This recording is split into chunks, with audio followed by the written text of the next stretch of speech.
So the year is 2002. I go to a WWF house show, and the main event is Stone Cold versus The Undertaker. And after the show, I go out into the parking lot. We're waiting as the wrestlers leave, trying to get autographs. I didn't get any, so I was real sad about it. And me and my dad go to eat dinner afterwards, and he gets a phone call from a friend of his who works at a local nightclub here in town and says, hey, The Undertaker and Stone Cold just walked in. Y'all might want to come by.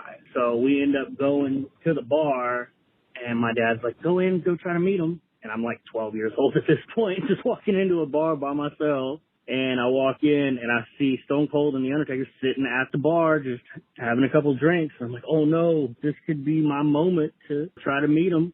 Super nervous, and I start getting the courage to walk up there. And I guess Undertaker sees me out of the corner of his eye and just quickly just stares at me and just stares me down.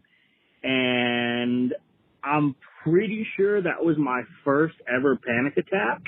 And I immediately ran out the door and ran to my dad, and my dad was laughing his ass off. So I don't know why I chose this one. I liked it for a lot of different reasons.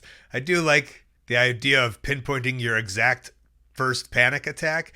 And I mean, I don't like the idea that you have panic attacks for the rest of your life, but it is fun for me knowing that Stone Cold and The Undertaker have set off the number one panic attack in a set of panic attack dominoes that have spiraled down and have caused you pain for the rest of your life. Of course, that's the worst, but it's fun for all of us except for you. Maybe even you a little bit. Obviously enough to call in the show and laugh about it. Also, Undertaker, hey buddy, protect the fucking business, bro. Protect the fucking business. We heard you on Rogan, 2002. You and Steve, you're on top. You're going to the same bar together? Unbelievable. You're going to be hearing from me, Wrestler's Court in AEW, as soon as you show up, all right? I think the most fun part of this one was, well, there's a lot of fun stuff. His dad laughing at him, obviously, and not like bringing him back in and being like, Steve, Mr. Steve Austin, Mr. Undertaker, my son would like to meet you. But he laughed at him, and then they just got in the car and drove away. But the most fun was a 12-year-old walking into a nightclub. He prefaced it with nightclub. He did say bar, but most importantly, he said nightclub. And I don't know where my vision goes, but it was 2002, so like everyone's wearing like one of those like see-through black rock shirts. And I don't mean like rock and roll, I mean The Rock. The Rudy Poo shirts that he would wear.